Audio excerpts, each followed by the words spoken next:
everybody, and welcome back to the 4-Star Podcast. From now on, I am going to stop listing the episodes because we're already on 10, and it's going to get out of hand. But anyway, welcome. We are actually going to be happy this week. I am your host, Jordan DuPont, joined by, as always, my co-hosts, Nick Nicola, Teige Mullen, and Andrew Freeman. You can follow us on Twitter at 4-Star Pod CHI. Nick is at Nicola21, Teige is at TM Mullen 007, and Andrew is at AJ Freeman 25. You can also check out his other work on the Bear Report, 247sports.com, and the Picks for Polls podcast. All right. Oh, check out our website too, 4starpodchi.com. Get that in there as well while I'm rattling all this off. Gonna jump right into it. We actually have good things to talk about. Finally.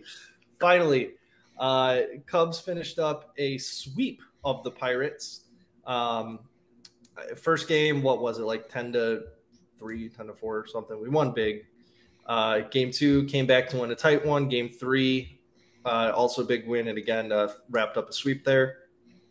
Against the Orioles, we actually took 2 out of 3, and they are second in the AL East behind the Rays, who are the hottest team in baseball. Very good team. I think Orioles got to be, like 10 games above 500?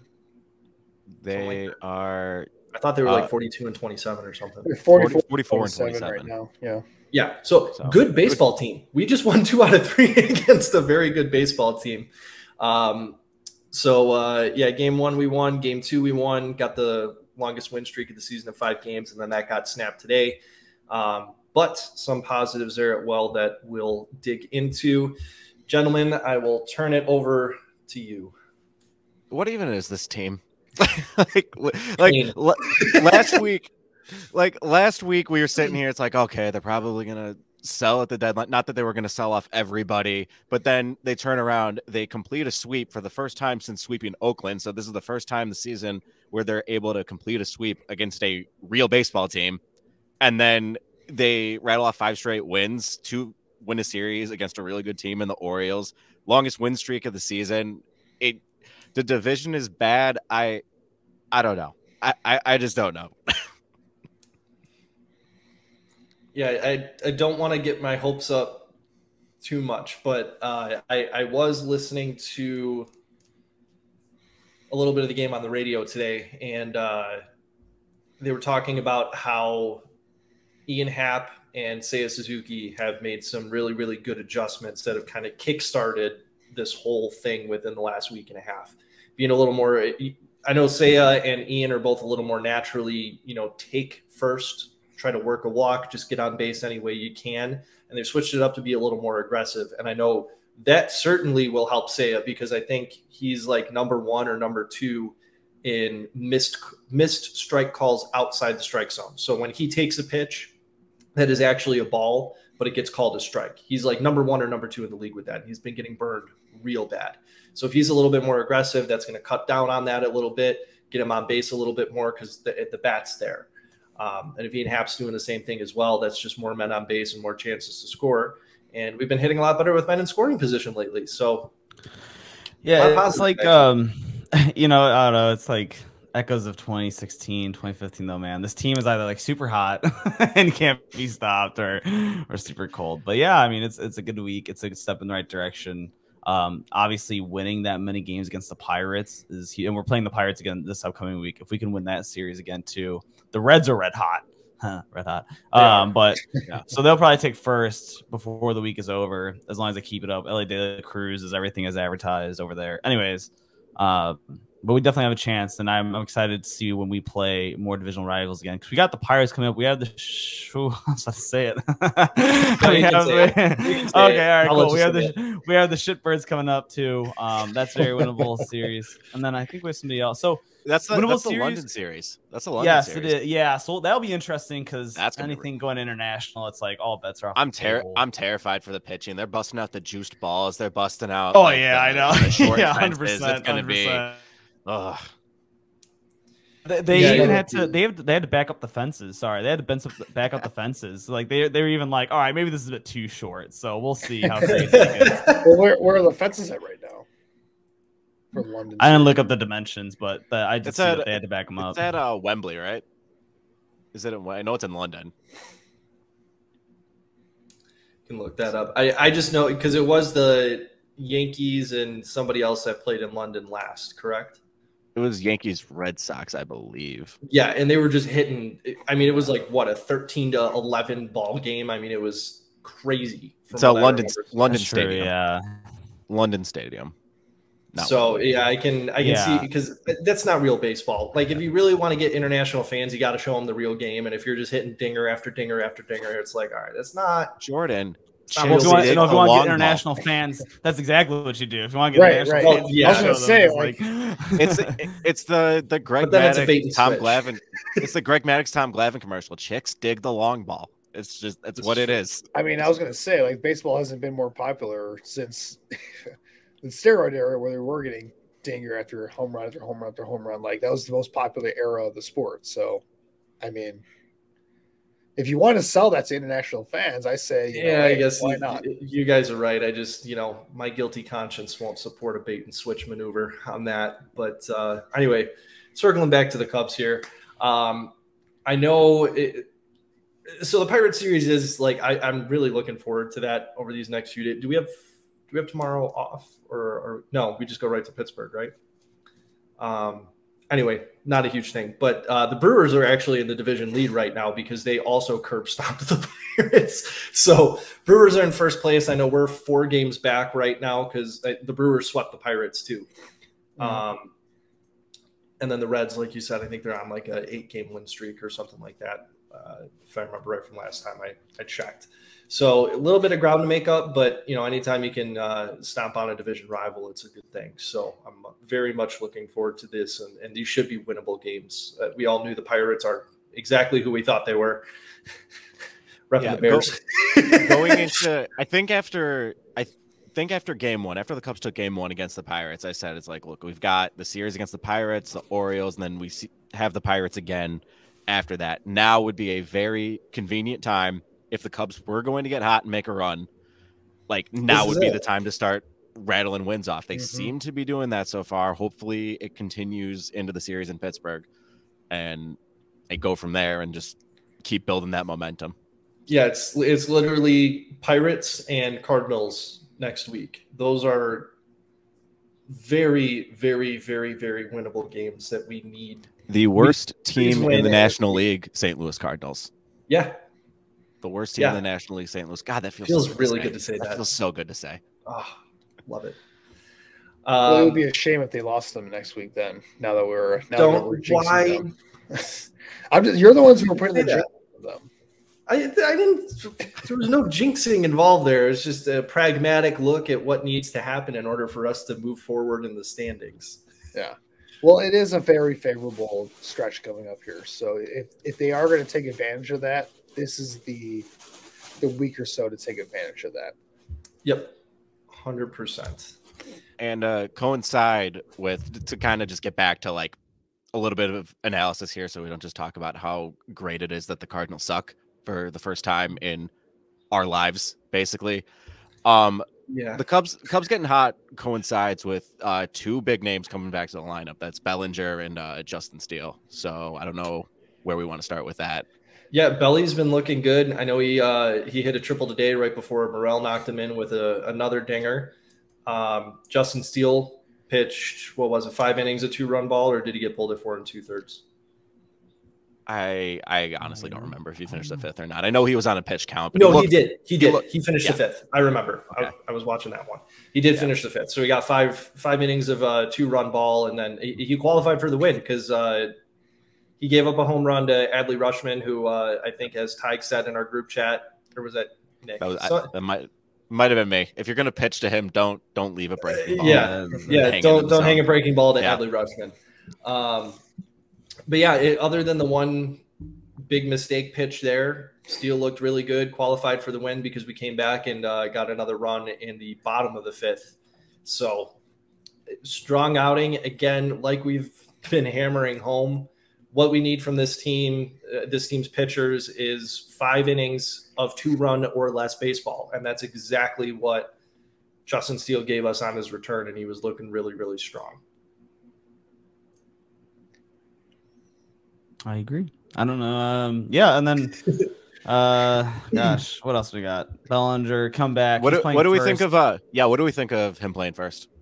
I mean, the whole thing with him moving to the outfield, I mean, he's a really good outfielder, in case anybody doesn't know, in case you haven't watched baseball. But part of the reason why he moved out there in the first place when he's with the Dodgers, because the Dodgers were scared that he's going to get hurt playing first base. So that's kind of a funny little irony in it, I guess, is that he's back at first. But I think it's fine. I mean, I don't know. I know that the Dodgers were worried of him getting hurt, but like, I don't know, it's first base, man. I like it in the sense that I think, even though I think Bellinger, I think he has more of an impact in center field, like defensively, if you have him in center field and you have him at first and it's like, oh, why are you wasting him at first? I think the Cubs can have a better lineup if he's playing first and then you have Tauchman in center field versus because when Bellinger came back, Mervis got sent back down. Having Bellinger in center field and then first base is Mancini and Mervis, who haven't been hitting the ball at all. So I think if you're looking for the best lineup from like an offensive perspective, I think you take that hit and then you just have Tauchman play center. Yeah, I did want to pull up. I screenshotted the lineup card from today because to me, this is the best lineup we've had all year. You got Tauchman leading off, who hit a leadoff home run today. Horner, Suzuki, Happ, Dansby, Belly, Morel, Amaya at catcher, Madrigal. The only thing the only thing I'd say is maybe try and fit Yan Gomes in there somewhere, but it really can't unless you want to put Morel at third, and he's shown that he's not the most defensively capable person so far. So I think overall, with what we have, that's the way you get your best hitters in the lineup. And if it takes making a little bit of a sacrifice on defense, and Tauchman's actually been playing great in center too. I don't really think, I mean, I know Belly's a Gold Glover, don't get me wrong, but I don't think it's a huge Tauchman has been exactly average. According to us, above average. And that part of that is because Tauchman likes to boot balls for some reason. The ball will land, and then he'll go put his glove on, and then he's like, "Wee!" and he just kicks it away from. He's had a couple nice catches. He's also had a couple misplays. Yeah. So he's dead average. Yeah, but still, whatever. That like that's still better than what you're gonna get from Morel playing center. Morel's like looking like or having Mastroboni anywhere in the lineup. Oh God, I know. Yeah, that should never. Just DFA him, please. Like. The experiment is over. We're 60 plus games. No, you can be optioned. Mastroboni can be optioned. Who are you talking about? I don't want him. I don't want him. Okay, so I had brought this up in our group chat the other day. I did a little funny comparison of Miles Mastroboni's batting average, Tucker Barnhart's batting average, and Christopher Morel's home run average. So that is just taking if Christopher Morel's only hits were his home runs, what his batting average would be. Anybody want to take any guesses, or you want me to just rattle it off? Rattle off. All right. Miles Mastroboni currently hitting 148. 148 batting average. Tucker Barnhart, 173. It's gone up a little bit in the last couple of days since I originally did this. Morel's home run average has come down a little bit, but 103. Miles Mastroboni's batting average is less than 50 points higher than if you only counted Christopher Morel's home runs. Well, batting average is a tertiary stat now, but yeah, I mean that's also just kind of a sense of like how good right. It's a sense Morel of how is good. like Morel, for example. If Morel had enough plate appearances, his 179 WRC plus would be the top and first in the majors. So, like that's kind of just to go to show just like how good he's been. But yeah, Mastroboni is miserable. And anyone want to guess what his Mastroboni's WRC plus is? Isn't it like 30? Lower. 27? Lower. 24? Slightly higher. 25. Wait, what's funnier than 24? 25. Oh God. Yeah, he's negative 0.5 WAR right now. It's just, look, I'm sorry. I get that he has options, but stop experimenting with him in the big league lineup. You know who's actually been doing really, really well in AAA that I was kind of surprised by? David Bodie. Yeah, I've seen stuff like that happen too. Like, because the one guy on Twitter, constantly talks about him. But I mean, David Bodie's a quadruple A player, so it's get some ABs out of him, whatever. Yeah, right. But I will say though, what he is still probably better than Mastrobuoni. But even in that case, I'd rather just bring up Velasquez. Like, I don't know what's happening. I think a blind monkey is better than Miles Mastrobuoni at this point. You might as well just throw somebody up there that's not even going to swing the bat, because you might walk just as much as he's gotten hits this year. I mean, seriously, it's pitiful. It's really pitiful. And I can't do it, but I'm also not getting paid money to do it. So I don't know. Even if you got paid money to do it, you wouldn't be able to do it. Continuing on the Morales point, I just want to point out, so he's got over 100 plate appearances now, which is a pretty substantial sample size. I know he's still not there to qualify for league leaders at this point, but over 100 plate appearances now. His OPS is 1.042 right now, which is by far the highest on the team. 700 slugging percentage. So I think when you look at the lineup decisions going forward, you combine the offensive but the offense that Morel is providing. You get Bellinger back in the lineup here. I think you have to go with this offensive approach, because what has worked for them over the last week or so has been that their offense has started to actually be functional. It's a functional offense over the last week or so. They scored 11 runs against, just rallying off in their win streak here. 11 runs against Pittsburgh, 10 runs, 7 runs, 10 runs against Baltimore. And then over the last 2 games, we've scored 3 runs, which isn't good, but it's not as bad as what we've seen throughout a lot of stretches this year. So, and I do want to mention, if we're talking about runs, plus 12, baby. We're back into the positives. Plus 9 right now. They're at plus 9. They went back down. Oh, did it? Okay, this must not have updated for today. But it's still positive. They're back positive for run differential now. Still positive, and first in the Central. Second in the Central is again, this is from this morning before today's games, but second in the Central would be St. Louis at minus 16. So that's fun. Very fun. We'll get wrapped up on the Cubs here real quick. Just need to mention Patrick Wisdom has been sent to the injured list, I think just for 10 days with a wrist sprain, if I remember correctly. It's in the notes. Or what they're calling a wrist sprain. Yeah, Yeah, I genuinely can't tell if this is a ghost phantom injury.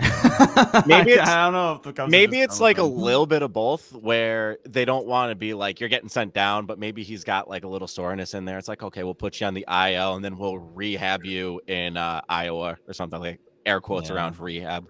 Maybe something like that. I don't know. He just has not been. It's been bad. I really wish that, because the way he started off the season, even from the beginning of the season, I want him. Fire. Well, but even when he started the season, I was like, oh, trade bait. That's just what I want him to be. But his value's gone down so bad. He's just swinging and missing at everything, dude. It's come on. So, I mean, even if he kept up that hot start, what would his value really be? I mean, we all know what kind of player he is. He's going to go on these streaks. The Padres will overpay. The Padres will give us something.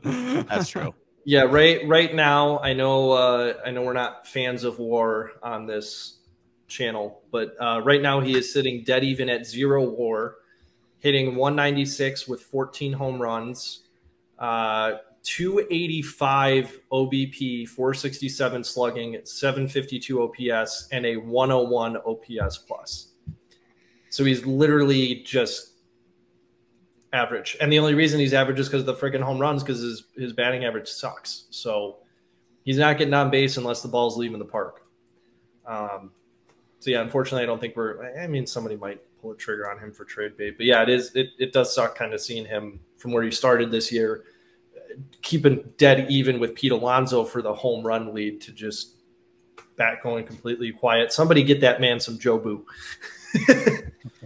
But again, I mean, this is something we knew about Wisdom anyways. But yeah, we can move on. Let's move on.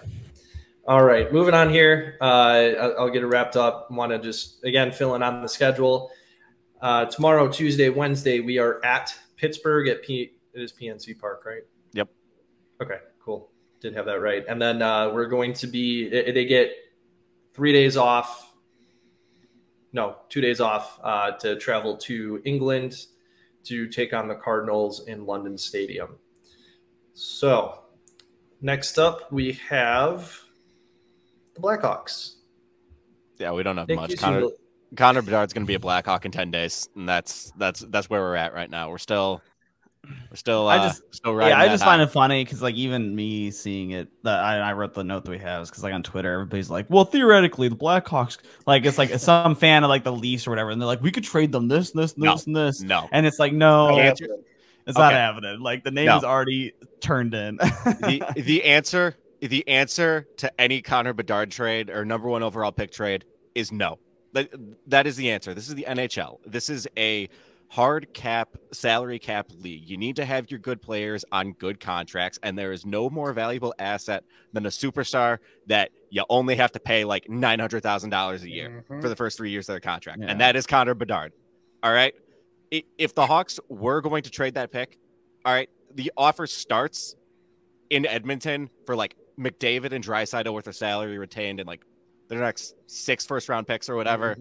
Maybe not that, but you get my point. They're not trading 20 years of first-round picks. I mean, just from a logical standpoint, like let's throw money out the window in this talk here.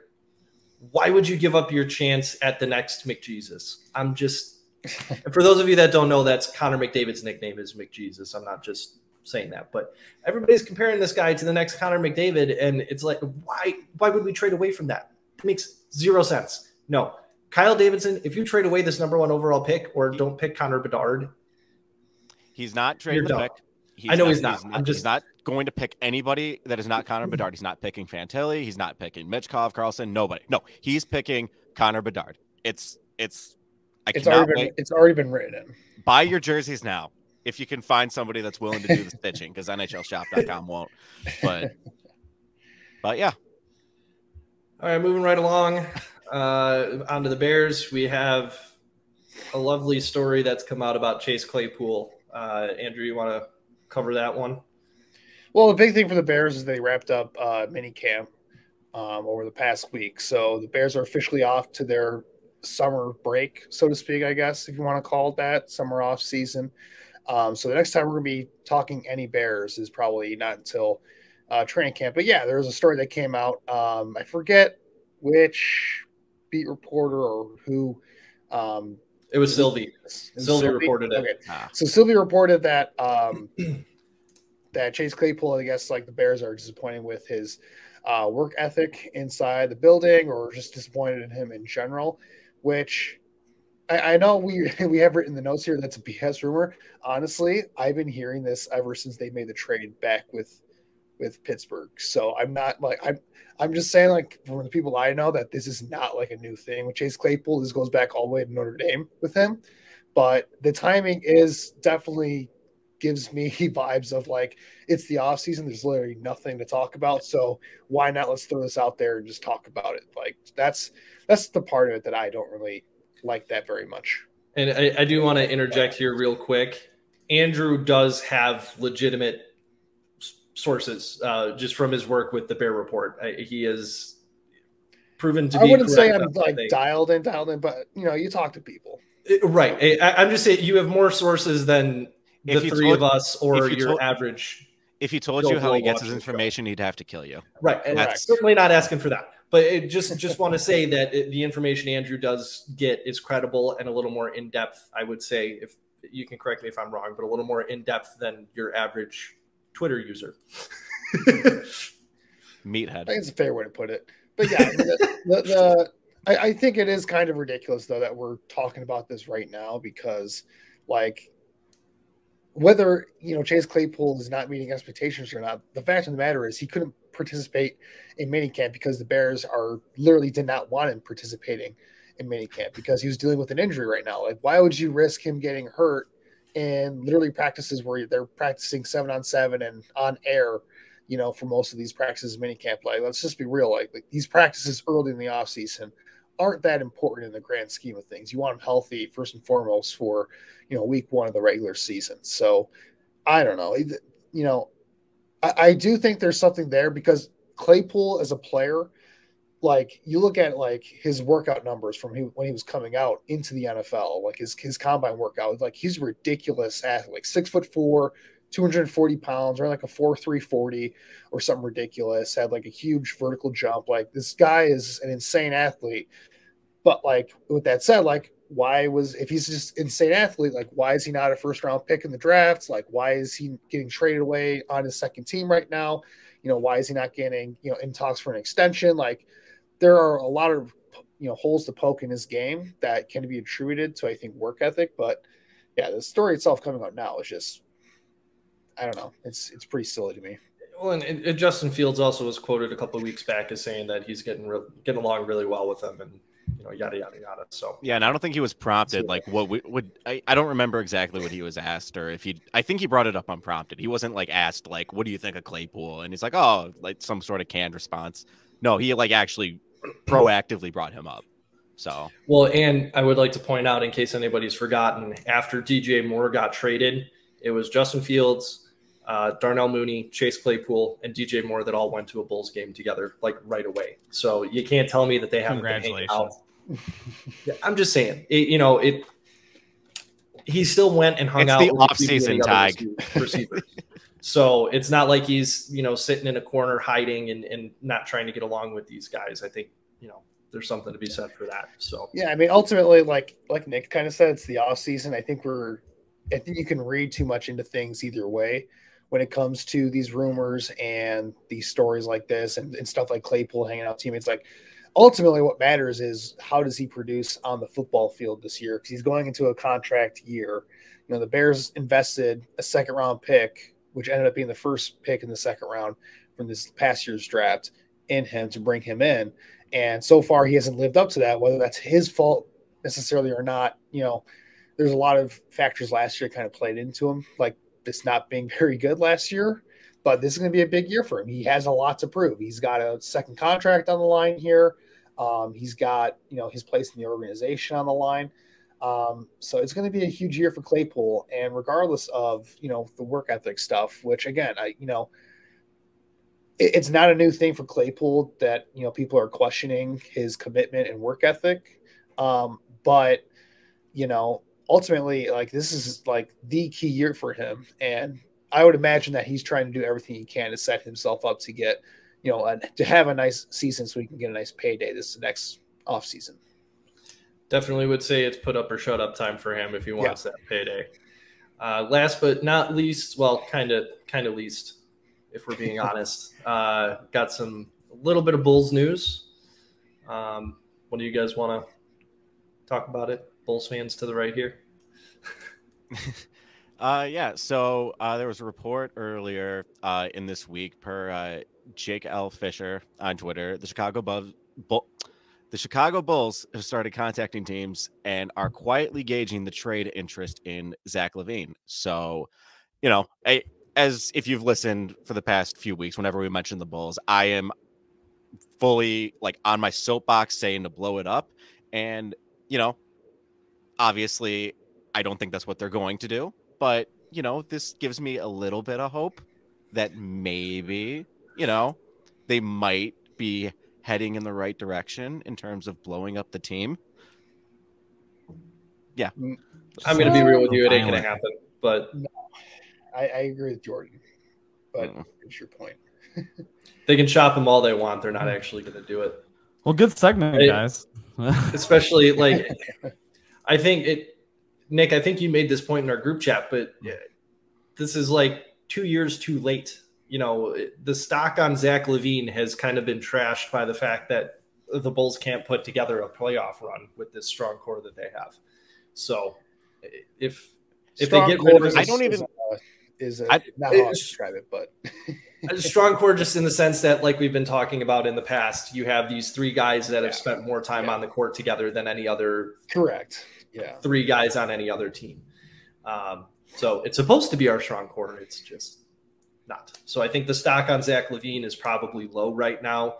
If we are able to get rid of him, it'll probably be for peanuts. And I don't know if that's necessarily the direction we want to go, or, if they have to keep some of his salary, I think that's just going to bind us up more than anything. Yeah. But I think that's still better. I think it's still better to just cut bait now and have the team bottom out, get some of your young guys in there, give them minutes, give them experience, and actually be bad for a little bit to build a contender from the ground up. Look at you, Mr. General Manager. All right. When it comes down, I got one thing to say on this, and then we can move on. But the one thing for me on this is that, like you mentioned, Jordan, the best time to trade him was 2 years ago when he was on a team friendly deal and he was having what looks like it's going to be an outlier season. But right now, he's on a max contract right now. It's clear that he's not that type of player to where you feel like he can elevate a team as your first or second option on a playoff team.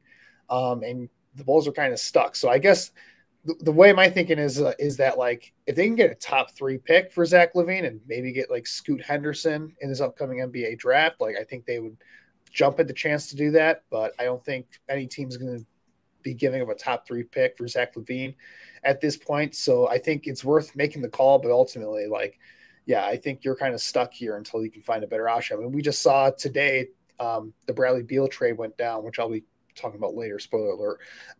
And we saw how little the Washington Wizards got for Bradley Beal, who is, I think, a similar player to Zach Lavine. So that's kind of what you're looking at if you're looking to trade Zach Lavine, which is just not a lot at this point.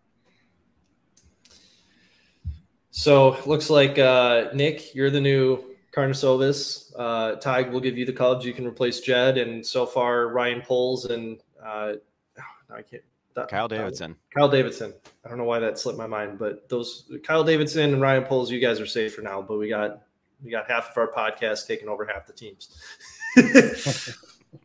Move on now to. I don't even want to take over the Bulls. I just want to get in there and trade everybody, and then that's it. I don't want to actually and then resign. And then I'm going to resign.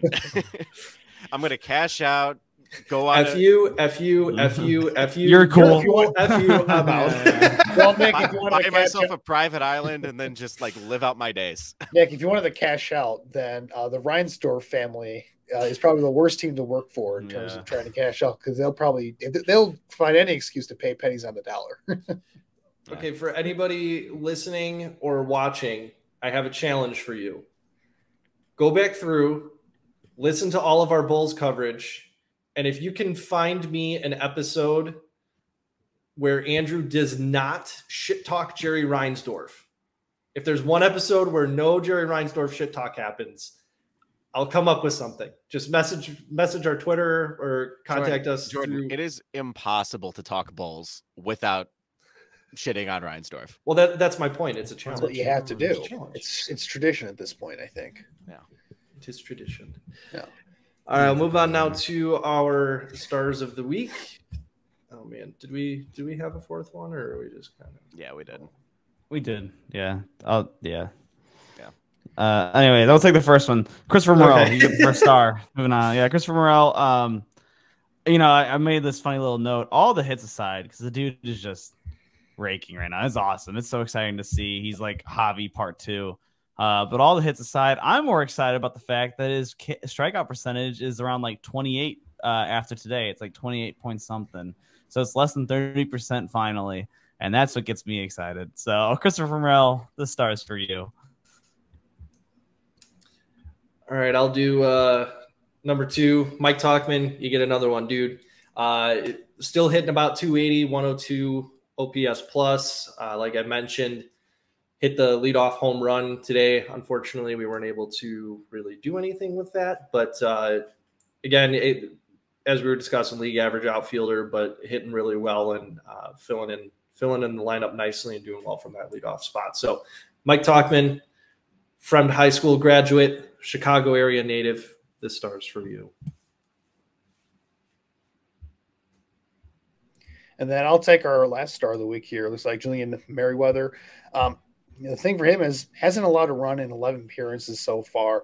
And then you look at 10 innings pitch, 7 hits, 7 wins, and 18 strikeouts.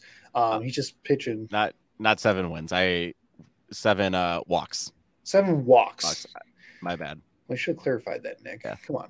Anyway, he's been pitching very well, and it's really nice to see.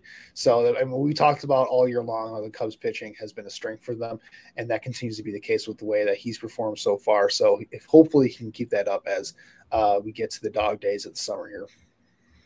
And our last star of the week is another bullpen guy. We spent like the past month or so basically just tearing apart the Cubs bullpen, but we've actually got a couple solid relievers in Merriweather and also Adbert Alzolay, who seems to be kind of settling into that closer role. I think he's finally taken that and it's his, and he's done a really good job with it, and he's been very solid all year. So good job, Adbert. Proud of you. Exciting too. He's solid against lefties. That's what's really nice to see. We haven't done the catcher tracker in a while, so before we move on, we keep forgetting about the catcher tracker. Hey, friends, I messed it up one day. I don't know what happened, but I'm a game. I think Gomes needs one less win and one more loss. Somebody needs one less win and one more loss. I'm not gonna go back and check though. I'm too lazy. So right now we got Gomes at 22-14, maybe 21-15. I don't know. Barnhart at 9-17, and then Amaya is a solid 3-6. So Gomes is still our winningest catcher, and the other two are below 500. Take that how you will. I do want to add a comment here, and I'm not trying to defend Tucker Barnhart's hitting ability because you can't. However, I am kind of realizing Miles Mastrobuoni is typically in the lineup with Tucker Barnhart, and that does not help his case very much. But just side note.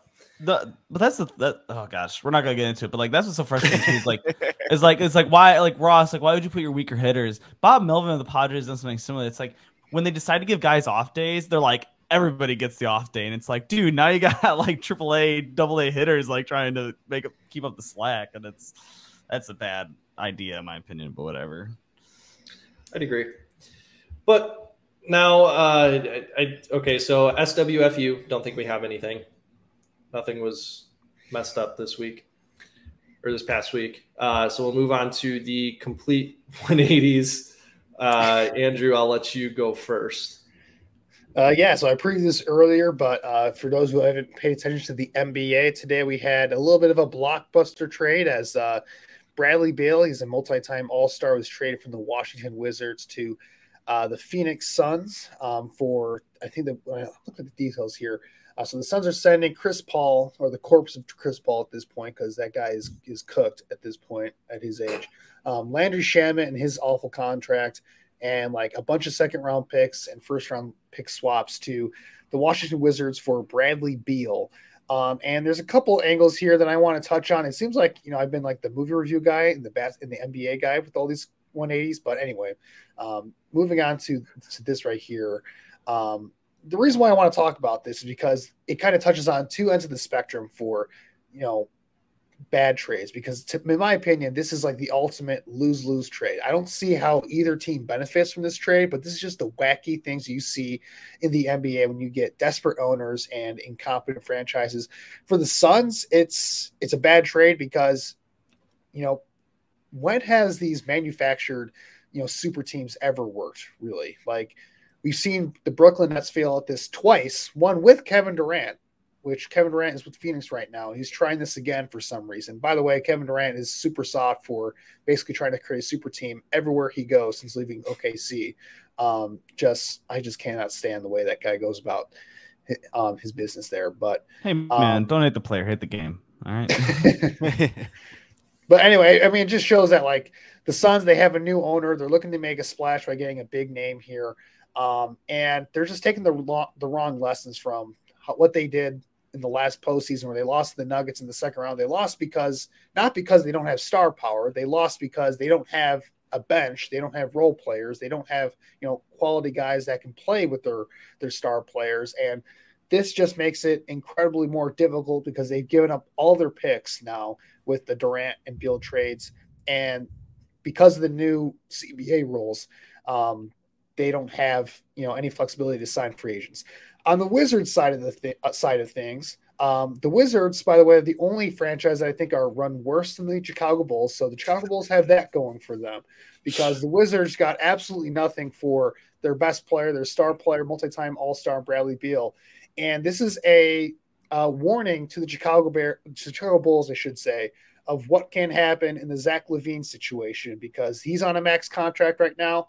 And it's not so bad of a situation because Bradley Beal's contract is especially bad because he had a no trade clause and he's making more money than Zach Lavine. But this just goes to show that, yeah, you don't have to pay your guy a max contract if he's not a max player because it's going to hurt you on the long run. You're not going to be able to get that value off of these guys when it comes to trading them. And yeah, it's showing that there's bad things to come for the Bulls if they're going to continue to hold on to Zach Lavine, given the way that is trending right now.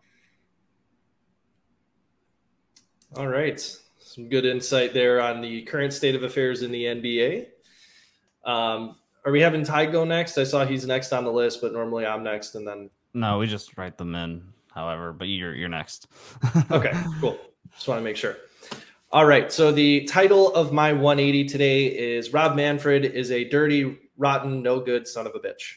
So little backstory for those of you that don't know, the Oakland A's did a reverse boycott where the Oakland fans did the fans did it. The organization the A's fans, not the organization. The organization wanted no part of this, but the A's fans did a reverse boycott where they actually got, I think it was 28,000 people in the stands.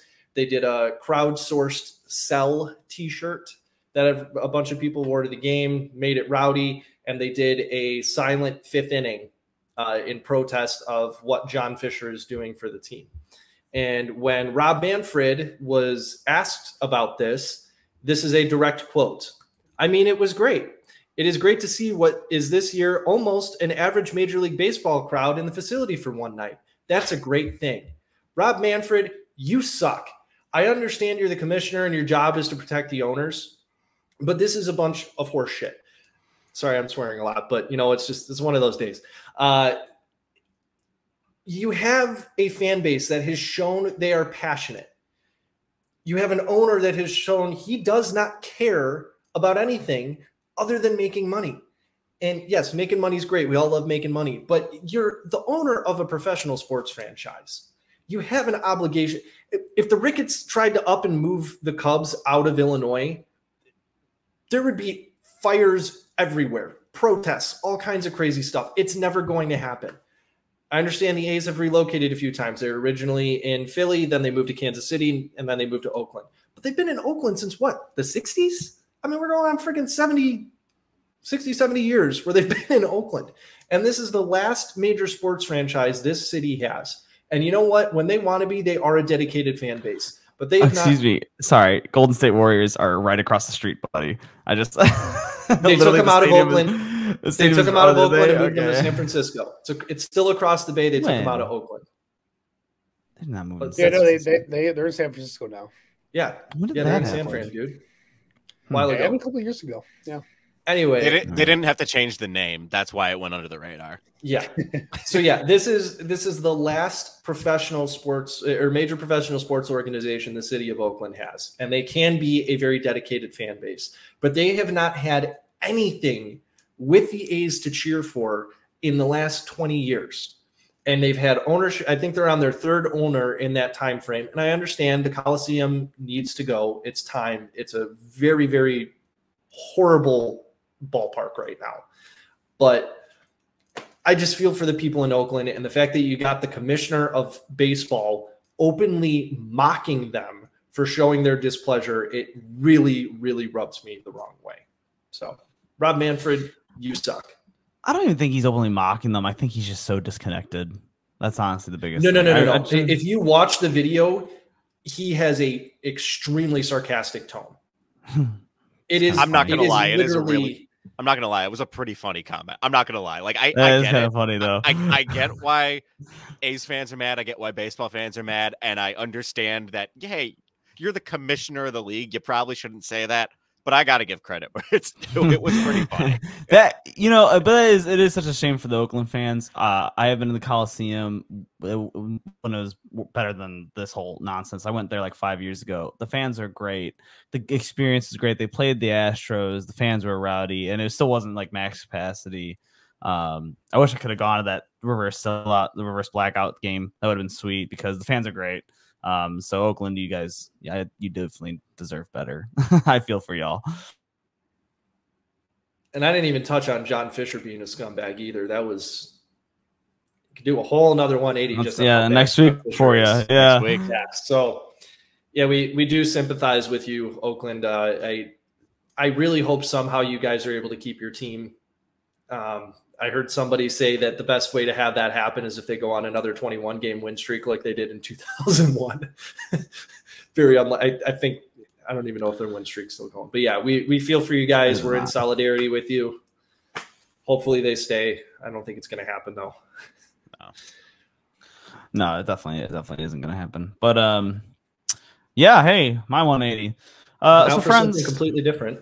Yeah, basically. Friends, today I want to talk about aliens. All right, aliens. Like lately, there's been a lot of excitement in the alien community about what the government is hiding. People claim that U.S., Russia, China, whoever, they started to reverse engineer alien technology in spacecraft. Well, I say hooey to this. Hooey, I say. Look, I love alien stuff. I do. I 100% believe that there's alien life out there, including intelligent species. That being said, do you realize how hard it would be for aliens to get here? Allow me to explain in two parts. First, finding us. Okay, the Earth emits its own natural radio waves. That's what we do. That's what we use to find other planets. So there's nothing special about it. So in order to see anything special about our planet compared to other planets, the aliens have to dig a little deeper. We've been broadcasting our own radio waves for a little over 100 years. Those waves still travel through the universe at light speed. That's how waves work. So 100 light years is 0.2% of the entire Milky Way. That is one galaxy of 100 billion galaxies and trillions of stars and even more planets in the universe. Do you know how hard it'd be for aliens to check them all? Okay, we don't even know all the planets in the universe. We're guessing half the time. They're educated guesses because science is really good, but we're guessing. So let's play devil's advocate a bit. Within that 100 light year radius, you got 60,000 stars around there and more planets than that. So you got to hope that one of those planets hosts life, which, to be fair, there are a few exoplanets we've seen that potentially could host life, that they developed intelligent life, and that intelligent life has managed interstellar travel before dying off, while also managing the interstellar travel around the same time that we're alive. Because, again, the universe is it's like 15 billion years old. And this leads into a problem, too. How the heck did they get here? Okay, for those of you who don't know, it's really hard for anything of mass to travel at or near the speed of light. The fuel requirements alone are insane. Their only hope is to create wormholes. And there's two plausible ways wormholes can be found that I like. One is two black hole singularities form a wormhole by connecting through hyperspace. But the problem with that is as soon as it opens, it closes off again. And two, the other problem with that is that it's the size of a singularity, the size of a black hole singularity, which is tiny. You're not going to survive that. So, okay, the other solution is you make your own wormhole. In order to do that, the species has to figure out how to create a negative energy density field, create the wormhole, maintain that negative energy density, and figure out how to negate the effects of light and mass bouncing back and forth through the wormhole, which could then collapse it. Look, I'm a 26-year-old college dropout, okay? I do not know everything about the secrets of the universe. I cannot stress that enough. But I've read a couple of books by people that do know. Go read some Kip Thorne. Go read some other physicist stuff. And you'll soon realize just how insanely hard it is for aliens to be out here. And even if they were out here, look, so after all that, they get to Earth. And then they go visit Bobby in the middle of nowhere, Nevada, to probe him. But yeah, you go ahead and tell me why Tom DeLonge is our leading man on this project in the United States, okay? If the guy sings about getting getting stuff done to him in prison is leading the alien charge. I don't know, man. I got some bad news for y'all. If I read one more weird sexual alien fantasy on the Reddit, on the alien subreddit, I'm gonna lose it. Okay, if y'all want to go get probed so badly, there are both tools and paid services for that.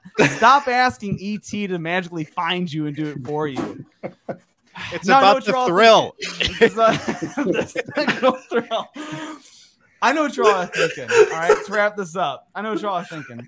But Teige, you start after you finish reading your latest alien fanfic that involves that one chick from Total Recall. What about the evidence contradicting you? Well, you're in luck, because I told my wife about this, and she wanted me to promise that next week I give you all in defense of the aliens being here on Earth and that we have their technology. So stay tuned for that. Wear your tinfoil hats.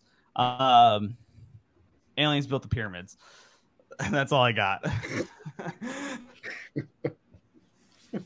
All right. That was something completely different. Nick. Yeah. All right. So I'm going to use my 180 this week to clear something up real quick. This is going to require some backstory. So a couple months ago, maybe 2-3 months ago, I was at Guitar Center, and I was looking at picks. I was getting new picks. I was looking, and then this kid comes up to me. This kid's like in high school, and he's like, "Excuse me, can I ask you a question?" I was wearing a red flannel and jeans. That detail is important. So he comes up to me. He's like, "Can I ask you a question?" I'm like, okay, sure. And he starts to ask his question. And then as he's asking his question, I realize, oh, he thinks I work here. So I was like, I stop him. I cut him off. And I was like, "Hey, kid, I don't work here." And then he pauses. He's like, "Oh, well, you look like you do." And that stuck with me for a little bit. I was like, oh, so I didn't say anything. I was like, okay. But like, what does that mean that I look like I do? So I was like, okay, whatever. That was weird. Kind of funny. Last week, I go back to Guitar Center. This time I'm wearing like a black t-shirt and khaki shorts, like clearly not dressed for any sort of work.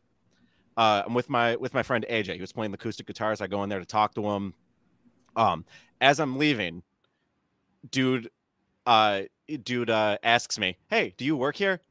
And I could hear AJ cackling behind me. I don't know. I don't work at Guitar Center.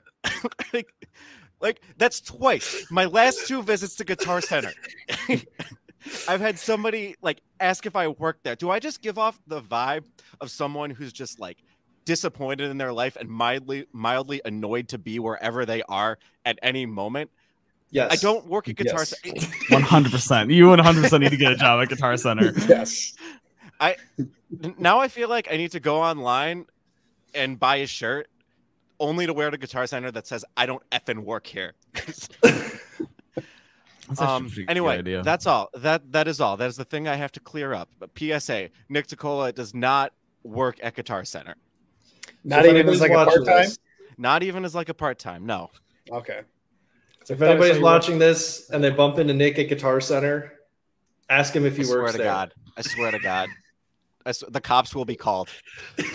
And what's funny too is like you don't even go that often anymore. Like you don't even go that often anymore. You know, like because like so it's like every time you go though, somebody finds you. I've gone twice in the past couple of months or so for like various reasons, and both times it happened.